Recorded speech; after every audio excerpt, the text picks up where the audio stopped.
오늘 골로새서 골로새 교회에 보낸 편지 2장 1절에 보면은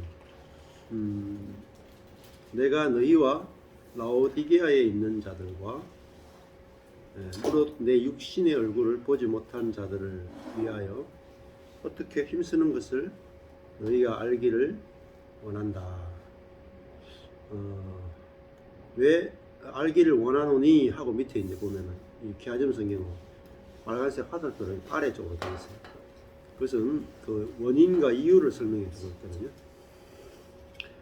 왜 알기를 원하느냐? 자기를 자랑하기 위해서가 아니고, 이는 저희로 마음의 위안을 받고 사랑 안에서 연합하여 원만한 이해의 모든 부여에 이르러 하나님의 비밀인 그리스도를 깨닫게 하려 합니다. 말이 어렵죠.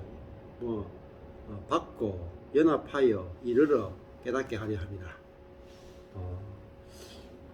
그러니까 결국은 라오디게아에 있는 자들과 나의 육신의 얼굴을 보지 못한 자들을 위해서 내가 힘을 쓰고 있는데, 그걸 알기를 원하는데 왜 알기 원하냐면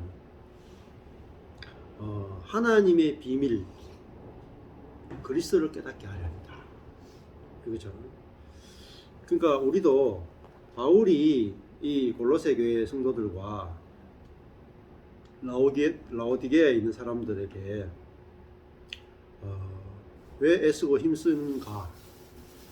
그리스도를 깨닫게 하기 위함이죠.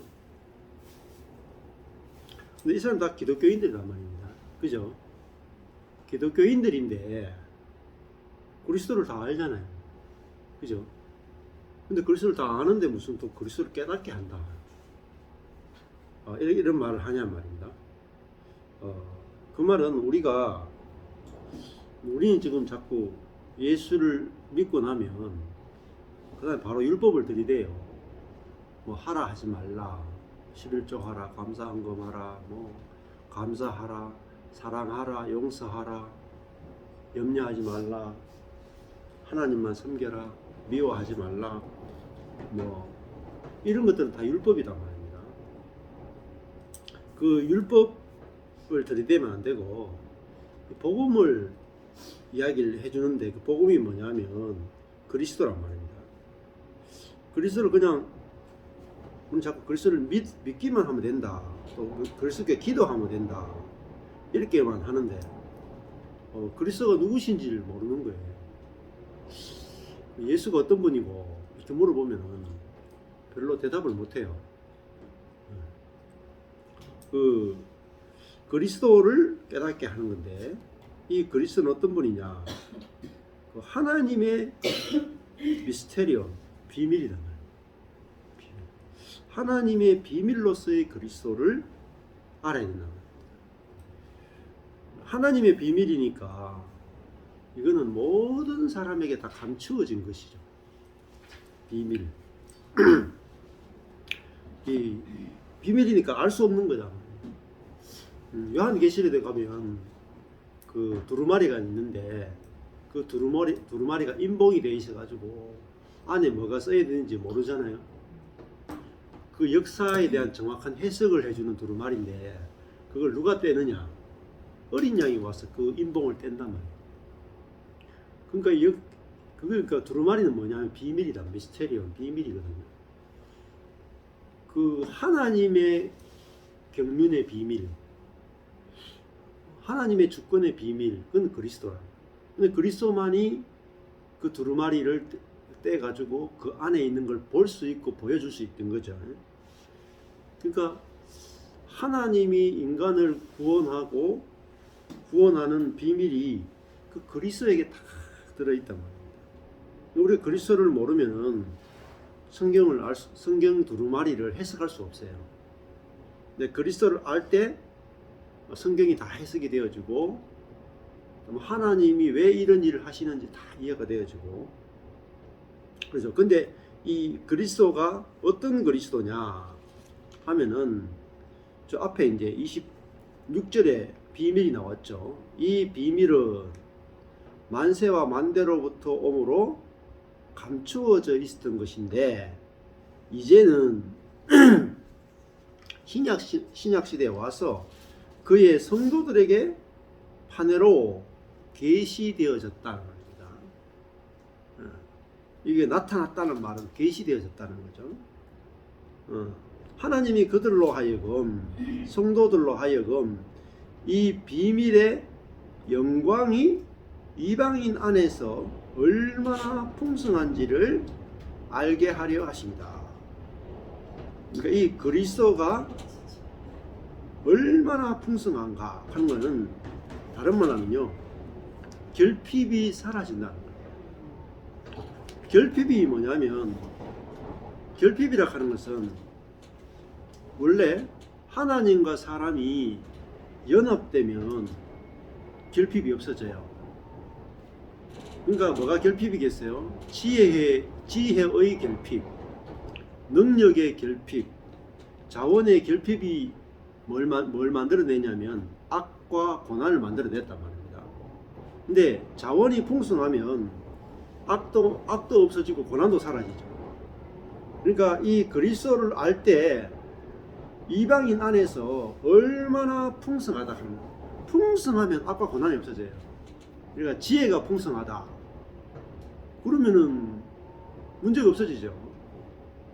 또 사랑이 풍성하다, 미움이 없어지죠. 은혜가 풍성하다, 그러면 뭐 율법이 뭐 필요하겠습니까? 그러니까 이 풍성한 그리스도, 충만한 그리스도를 알면 인간의 모든 문제가 다 해결이 된단 말입니다. 그래서 이게 풍성이란 말이 중요해요. 그래서 이제 시편 1편에 보면 김세영 교수도 그렇게 얘기한다. 시편 1편하고 누가복음 15장이 되게 중요해요. 시편 1편과 누가복음 15장이 구원을 설명해 주는 데서 굉장히 중요합니다.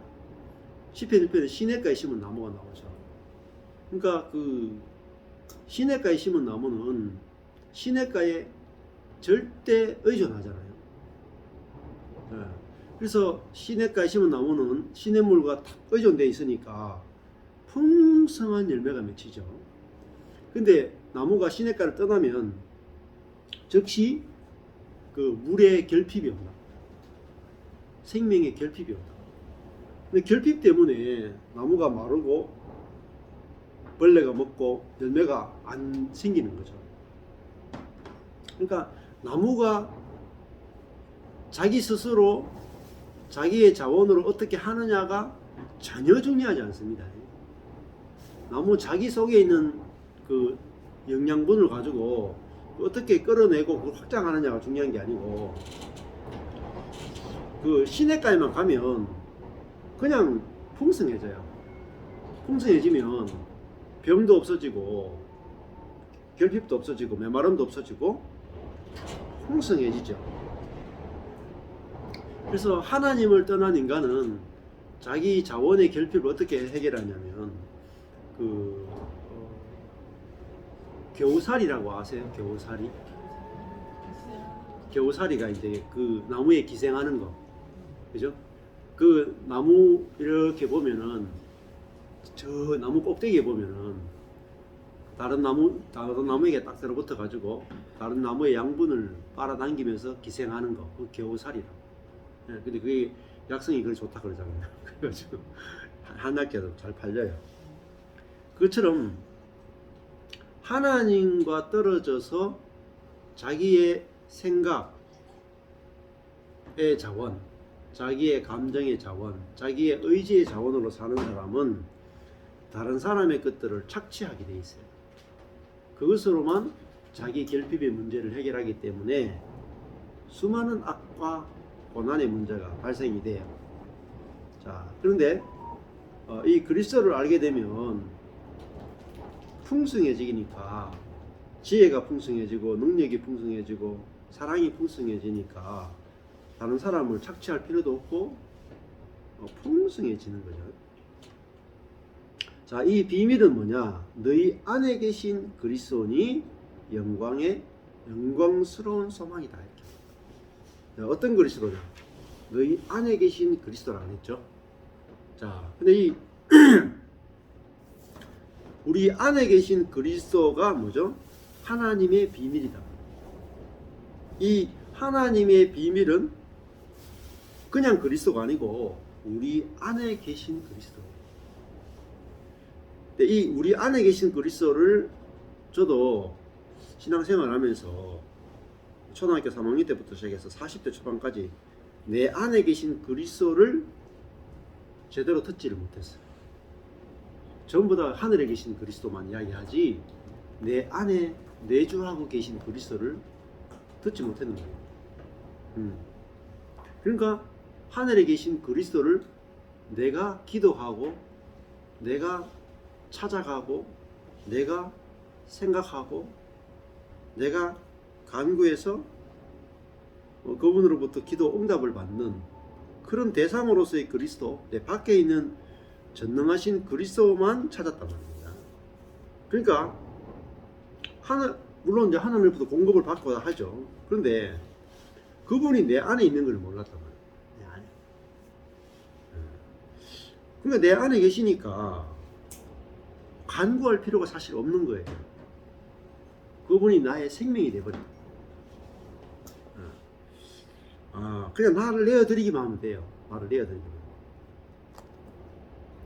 자, 이게 바로 하나님의 비밀이다. 비밀이니까 감추어진 거예요. 구약 때는 감추어진 거예요. 근데 그리스도가 와서 우리를 구원한다는 이야기를 구약 때도 하죠. 선지자들이. 그죠? 근데 선지자들이 몰랐던 건 뭐냐면 그리스도가 오긴 오는데 우리 안에 오시는 그리스도는 구약의 선지자들이 전혀 이해할 수 없었다. 자, 지금도 마찬가지입니다. 수많은 분들이 내 밖에 오신 그리스도, 지금 오번주 성탄절이잖아요. 베들레헴 마구간에 오신 그리스도를 알고 기념하고 기뻐하고 축하하죠. 근데 그 마구간에 오신 그리스도가 사실은 내 안에 오시기 위해서 오신 그리스도란 사실 잘 모릅니다. 마구간에 와봤자 사실상 내하고 별 상관이 없어요. 그렇잖아요. 내 밖에 계시니까. 그러니까 차가 있는데 운전자가 밖에 있어 봤자, 그죠? 운전자가 왔다는 소식이, 차가 있고 운전자가 왔다는 소식이 기쁜 소식이지만 운전자가 차 안에 들어오지 와서 운전하지 않으면 아직까지 완전하게 기쁜 소식은 못 되는 거죠. 자, 이게 하나님의 비밀은 사람이 자동차고 그리스도가 운전자인데 그 운전자가 십자가에 죽고 부활하고 승천해야 우리 안에 들어올 수 있는 거예요. 근데 그게 과정을 거친 그리스도라고. 과정을 거쳤어요. 그리스도도 과정을 거치지 않고는 우리 안에 들어올 수가 없는 거예요. 그래서 죽고 부활하고 승천하셨다고. 그래서 어떻게 보면 내가 옆에 있는 형제에게, 옆에 있는 배우자에게 들어가려면 과정을 거쳐야 들어갈 수가 있어요. 그러니까 이런 거죠. 고구마잖아요. 우리 밖에 있는 고구마가 우리 안으로 들어오려면 고구마가 과정을 거쳐야 돼. 그죠? 씻겨지고 삶겨지고 들어올 때 내 이빨에 의해서 분쇄되어지고 그래야 내 속에 들어오지 통째로는 못 들어온단 말입니다. 그래서 그리스도도 우리 안에 들어오시기 위해서 십자가를 거치셨다. 그러니까 십자가는 이 통밀이신 그리스도가 십자가에서 분쇄되어져서 내게 들어올 수 있는 밀가루 그리스도. 밀가루 그리스도는 뭐냐? 다르면 성령이에요. 통밀 그리스도는 이 땅에 33년을 사신 육신을 입으신 그리스도.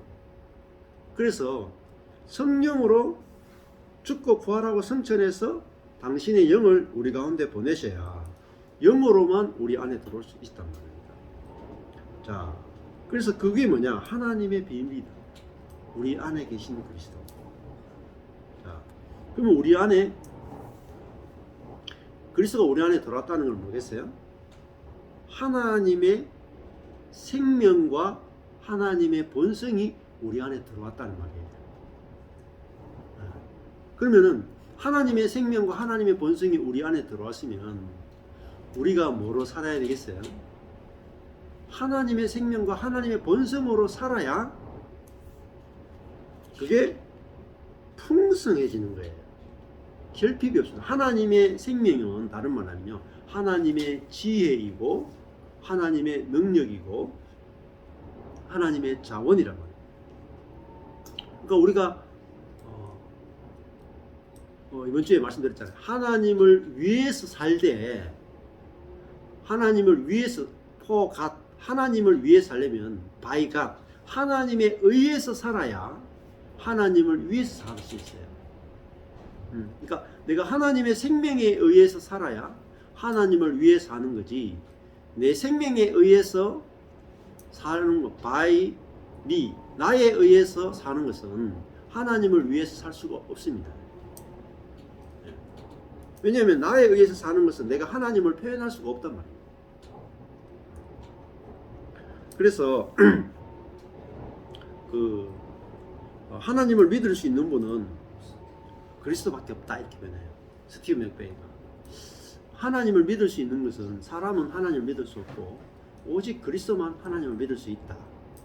근데 그 그리스도가 우리 안에 계신 그리스도라고. 자, 그러면 생각해 보세요. 하나님의 비밀은 우리 안에 계신 그리스도예요. 그러면 모든 사람이 다 똑같죠. 그렇잖아요. 모든 사람이 다 동일한 거예요. 네, 모든 사람이 다 그리스도를 소유한 사람이니까. 그럼 이게요, 혁명적이단 말입니다. 자, 남자와 여자가 있습니까? 그리스도 안에서 없어요. 왜냐하면 남자도 그리스도를 소유한 자고 여자도 그리스도를 소유했어요. 그 다음에 어른과 아이도 없어요. 아이도 속에 그리스도를 소유했고 어른도 그리스도를 소유했어요. 자, 흑인과 백인 어때요?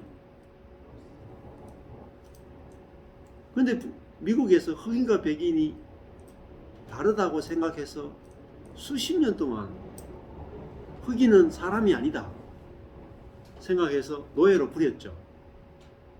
수많은 기독교인들이 그렇게 했다고. 그러니까 기독교인들이 신앙이 잘못되어 있으니까 흑인과 백인을 나누었단 말이에요. 지금도 백인들만 모여 사는 동네가 있죠. 미국에 가면 흑인과 백인이 많이 나누어지는 동네가 많아요. 왜 그러냐면 잘못된 복음이 들어갔단 말이에요.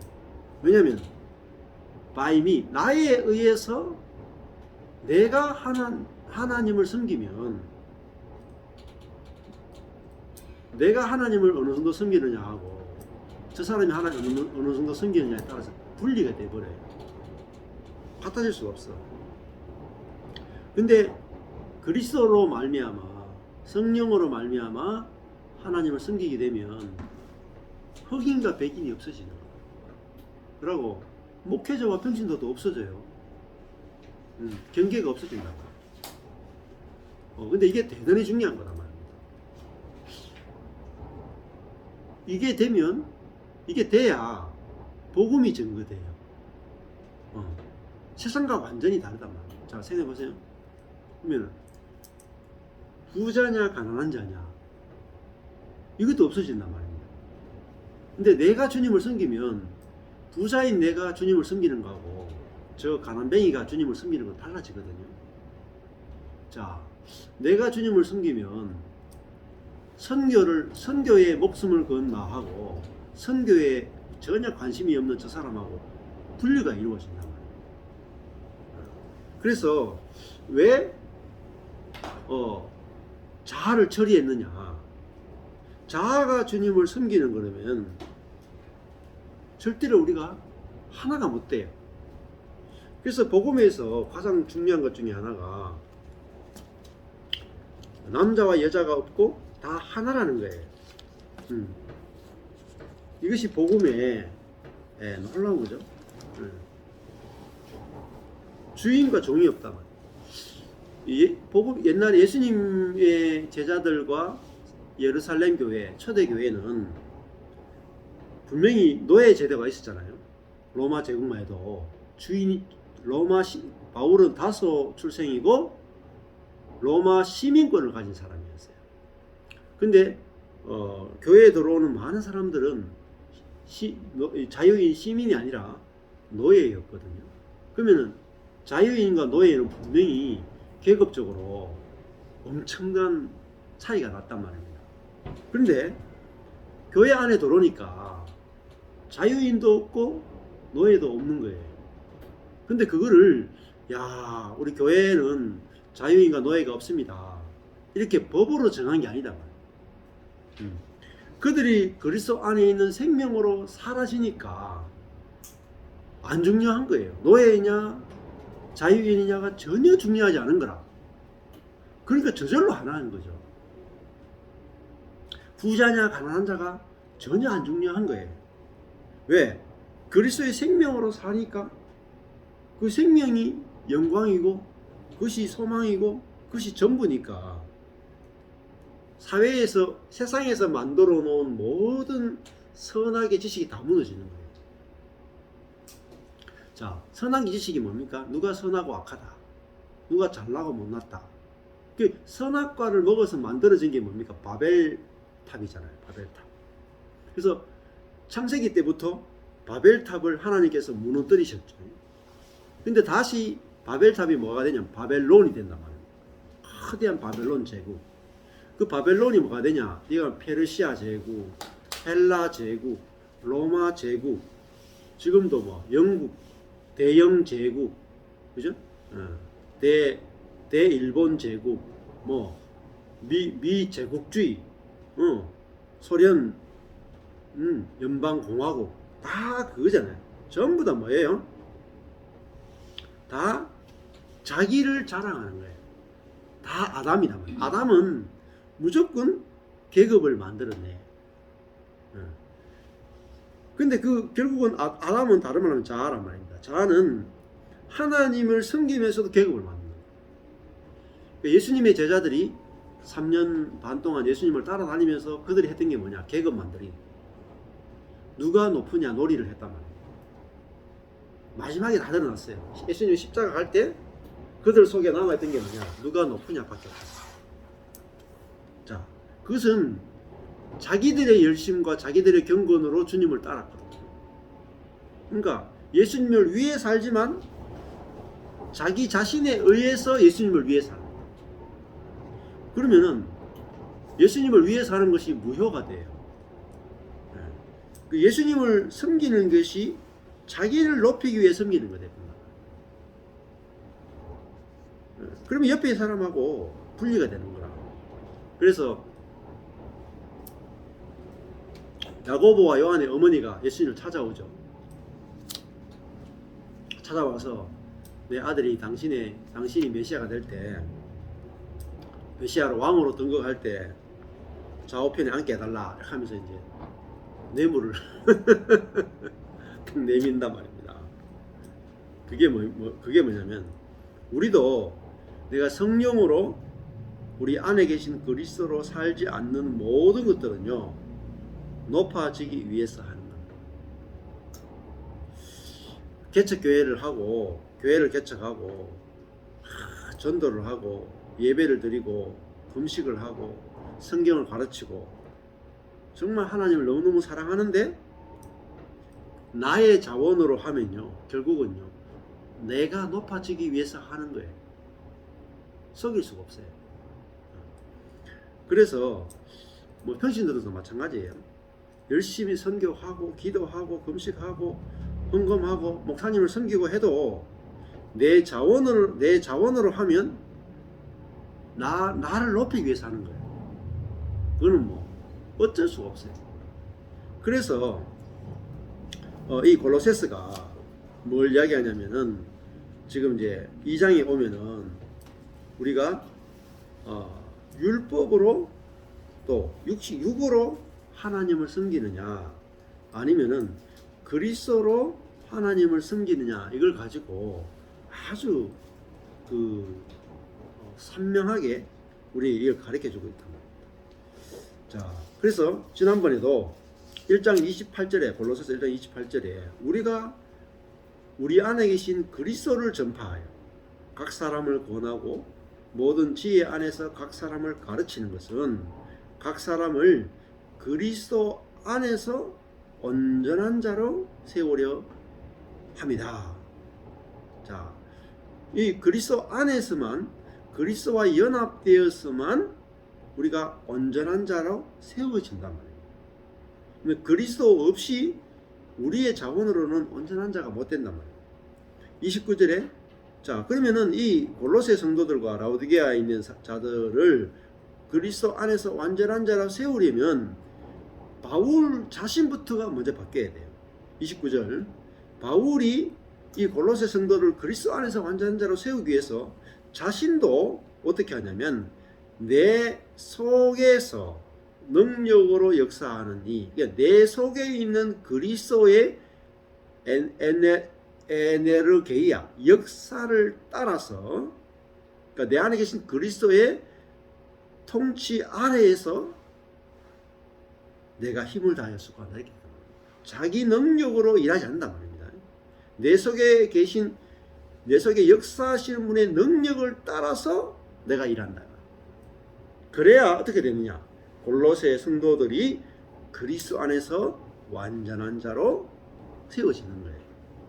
그러니까 바울이 자신의 지혜나 자신의 능력이나 자신의 열심을 쓰면 골로새 성도들이 그리스도 안에서 완전한 자로 절대로 세워지지 않는다.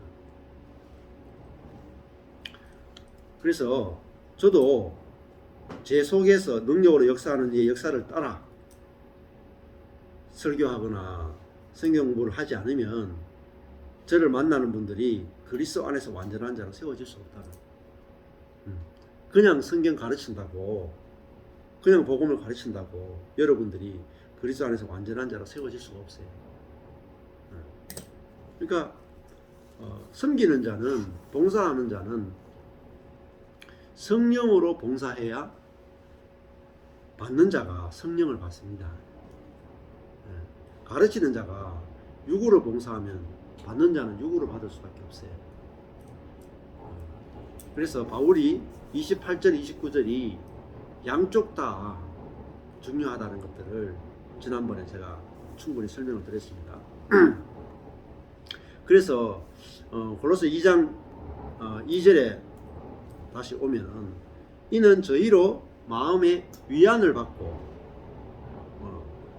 자, 첫 번째는 바울이 라오디게아에 있는 자들과 골로새에 있는 자들과 바울을 만나보지 못한 자들을 위해서 얼마나 힘쓰는지를 알기를 원했는데, 왜냐하면 첫 번째 이유가 저희로 마음의 위안을 받기 위함입니다. 저희들이 버려진 자가 아니라 바울의 마음에 있는 자고, 바울이 그들을 얼마나 생각하는지, 그걸 알 때 그들의 마음은 위안을 받잖아요. 자, 왜 위안을 받겠어요? 바울이 이 골로새서를 읽으면 사실 바울의 그 사도행전을 읽으셔야 돼요. 사도행전 읽어보면 바울이 선교 여행을 가죠. 근데 그 바울이 선교 여행 가는데 성령이 이끄신 대로 선교 여행을 가요. 그래서 성령이 이끄신 대로 가니까 가는 곳마다 성령이 예비해 놓은 사람을 만나는 거예요. 그러니까 교회가 순식간에 교회가 만들어져요. 그리고 예수 영접시키자마자 뭐 한 달, 두 달 있다가 바울은 떠나버려요. 그러니까 예수 믿은 지 2개월, 3개월 된 사람들끼리 모여가지고 교회를 하는 거라. 목사도 없어요. 예수 믿은 지 2, 3개월 된 사람들이 모여가지고 교회를 하는 거예요. 그러면 그들에게 뭐가 필요하겠어요? 뭐 마음의 위안이 필요하잖아요. 그들을 격려해주고. 그래서 지금 그들의 마음에 위안을 주기를 원한다고 했어요. 근데 그 예수 믿은 지 2개월, 3개월밖에 안 됐는데 교회가요 돌아가요. 신기하죠? 자라요.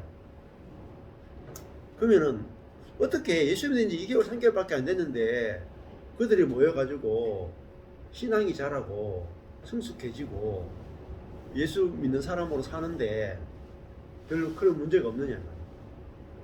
바울이 뭘 전했느냐? 바울의 복음의 핵심은요, 우리 안에 계신 그리스도. 생각해보세요. 여러분이 복음을 들을 때 예수를 영접하는 것은 예수님이 여러분 속에 들어와서 여러분의 생명이 되어셔가지고 그 생명을 의지하고 살아가면 그 생명이 여러분을 지배하고 통치하고 다스려서 그 생명이 예수님이 하셨던 모든 말씀을 생각나게 해주고 성경 말씀을 깨닫게 해주고 여러분을 인도해 줄 겁니다. 여러분은 이제부터는 여러분의 생각과 여러분의 감정과 여러분의 의지와 여러분의 열심으로 사는 게 아니라 여러분 안에 계신 성령의 인도만 받으면 됩니다. 그걸 가르쳤단 말이에요.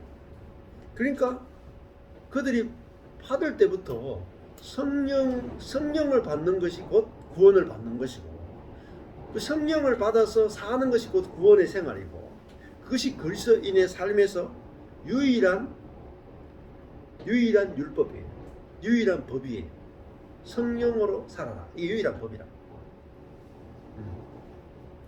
자, 그러니까 그 교회가 엄청나게 빠른 속도로 건축이 되는 거예요. 근데 지금은요, 제가 그 98년도부터 여기서 교회를 개척했잖아요.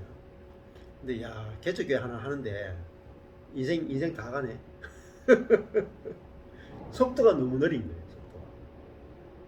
근데 왜 속도가 느리냐면 성령으로 시작하지 않는 거야.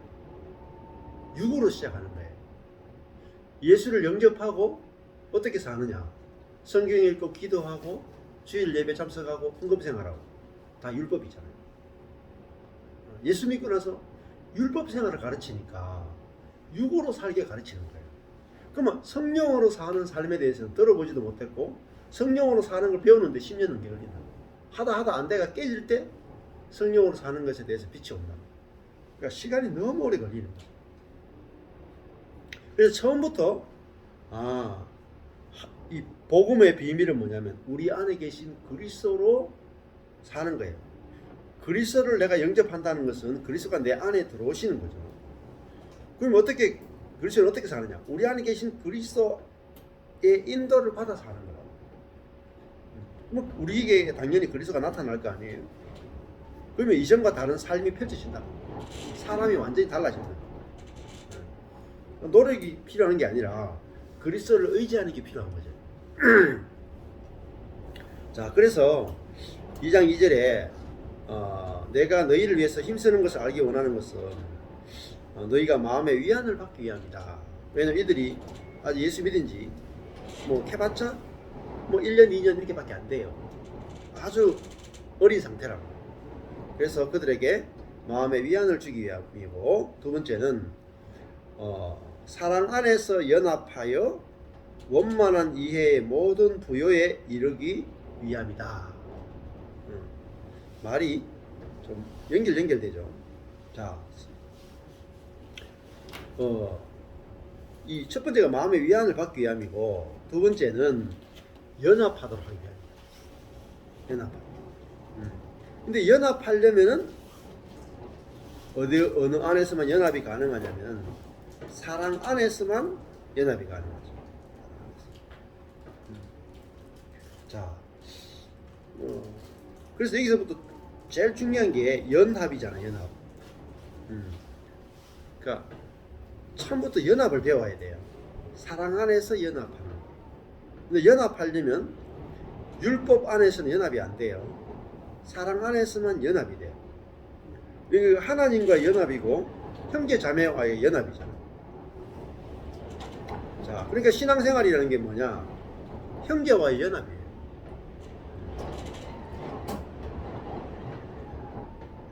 자, 그럼 연합하려면 절대적으로 필요한 것은 이제 사랑이죠.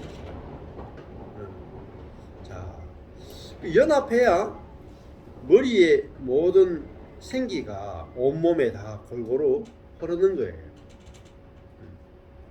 자, 그러면 연합이 안 되면 다 끊어지면 죽는 거라고. 네. 팔과 다리가 떨어지면 둘 다 죽는 거잖아요.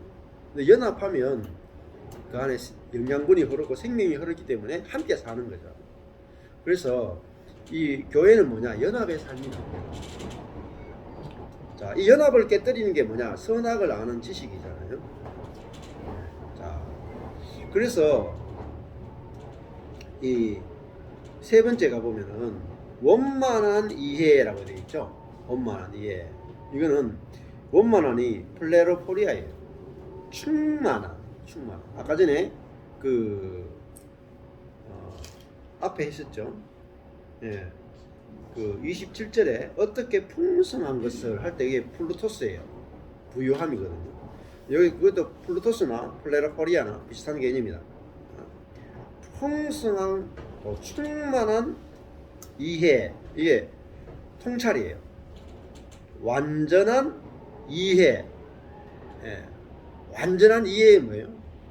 복음에 대한 완전하고 충만한 통찰이에요. 하나님의 뜻, 복음에 대한 완전한 확신을. 그러니까 그리스도인들이 이게 중요한 거죠. 복음에 대한 완전한 이해, 완전한 통찰, 완전한 확신이 있어야 됩니다. 그러니까 이게 데살로니가전서 1장 5절에도 이 단어가 나와요. 그 앞에 보면, 그 뒤에 보면 데살로니가전서, 골로새서 다음에 데살로니가전서가 나오는데 1장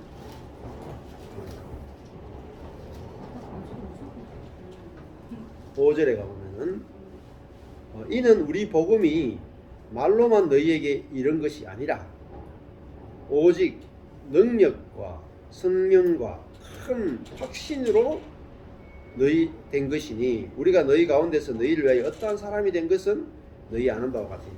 자, 여기도 보면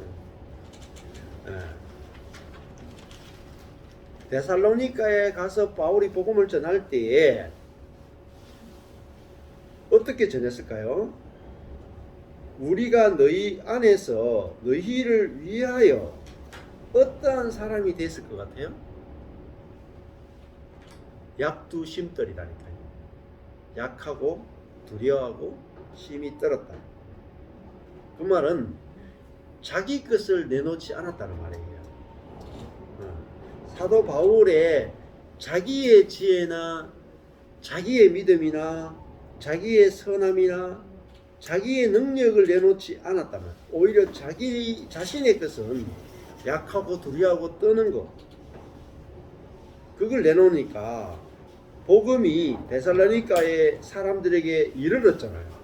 그래서 말로만 너희에게 이르렀다는 말은 뭐냐면은 바울의 지혜, 바울의 지식으로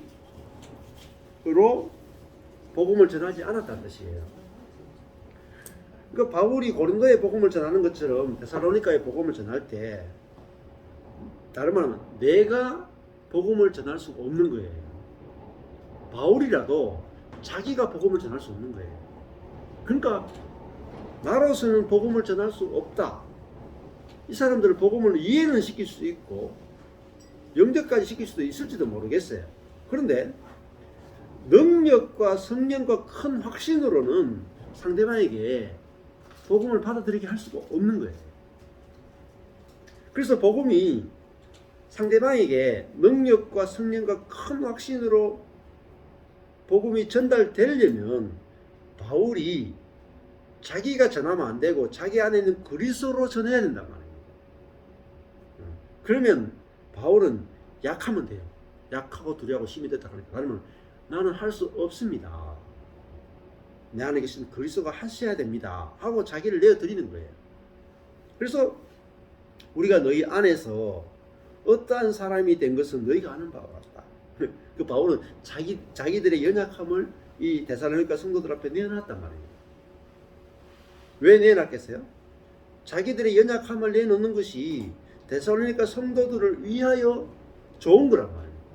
그래야 바울의 능력을 보는 것이 아니라 이 연약한 바울을 쓰시는 성령의 능력을 보는 거죠. 그죠? 자, 바울의 능력을 보면 안 된단 말이에요. 자, 바울의 능력을 보면 어떻게 됐어요? 바울은 능력이 있는데 나는 능력이 없는 이렇게 예쁘잖아요. 차별이 생긴단 말이에요. 이런 게 너무 많아요. 예를 들면 뭐 윤석전 목사님이라고 있죠. 그 교회 많이 간단 말입니다. 근데 윤석전 목사님이 능력이 있는 건 알겠는데 나는 그분 앞에 가면 능력이 없어. 그 능력의 차별이다 말입니다. 네? 이게 문제가 돼요. 이렇게 복음을 전하는 자체가 문제란 말입니다. 바울은 자기에게는 능력이 하나도 없고 자기 안에 계신 그리스도가 능력이다. 이걸 전했단 말입니다. 그러니까 받아들이는 사람은 어때요? 네. 받아들이는 사람도 와, 바울이 능력이 없는데 저 능력 없는 바울을 통해서 성령의 능력이 나오네. 이걸 본 거예요. 그러니까 어떻습니까? 나도 약한 사람이 나도 되네. 사람이면 되네.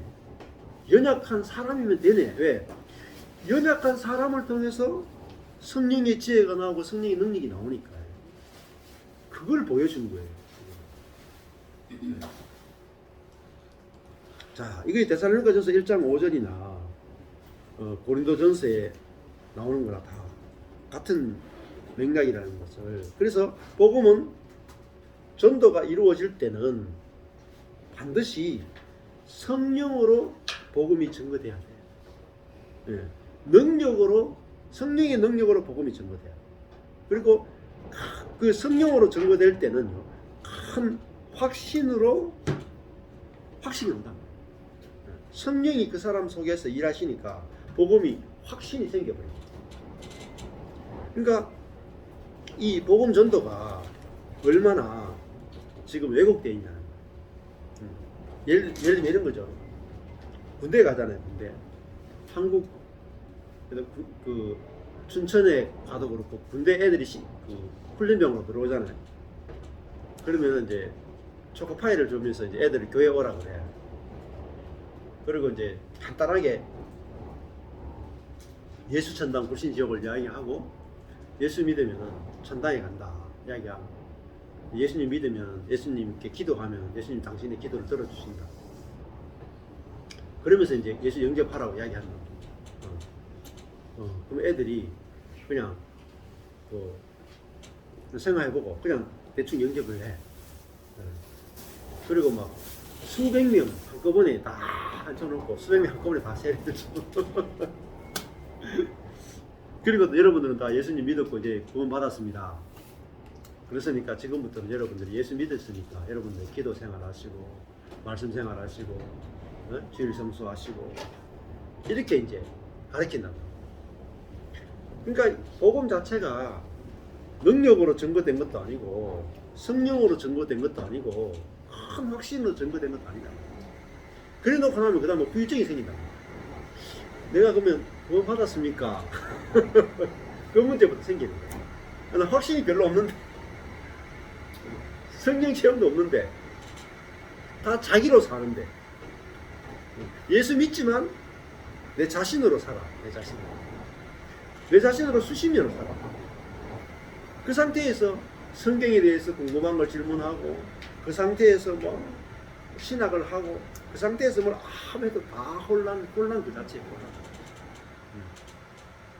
그래서 사도 바울은 예수를 믿는 그 시작부터가 성령으로 시작하게 됐다. 인위적으로 막 연결 안 시켰다니까요. 많은 사람들을 구원시키기 위해서 인위적으로 복음을 축소시켜가지고 막 연결시키잖아요. 그러놓고 나면 뒤에 후유증이 더 크단 말이에요.